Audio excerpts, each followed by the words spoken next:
Lorsque l'on parle de la richesse de l'Afrique, la plupart des gens se demandent à quoi ça ressemble. C'est toujours très virtuel. Lorsque l'on parle de la richesse des sous-sols africains, on se dit c'est quoi cette histoire?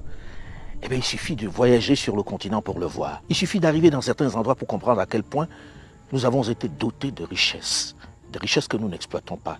Nous sommes ici à 1636 mètres de hauteur, d'altitude, dans le Simandou.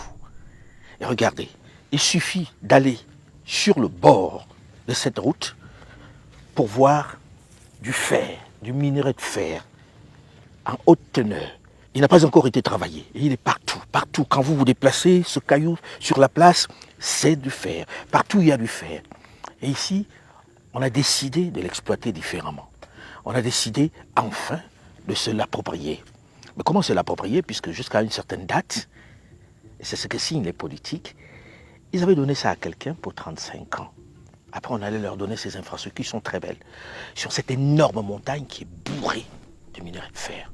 Bourrée de minerais de fer. Quelqu'un allait les exploiter pendant 35 ans et allait dire, je vous donne les infrastructures. Sauf qu'au bout de 35 ans, il ne reste plus grand-chose. Personne de nous ne saura, ne sait à ce moment précis ce qui restera de là. Et c'est dans cela que c'est intéressant d'avoir renégocié. Parce qu'en réalité, ces richesses sont là. Regardez, partout, il y en a. Il y en a. Il suffit de se baisser pour ramasser. Mais n'est-ce pas l'obligation des politiques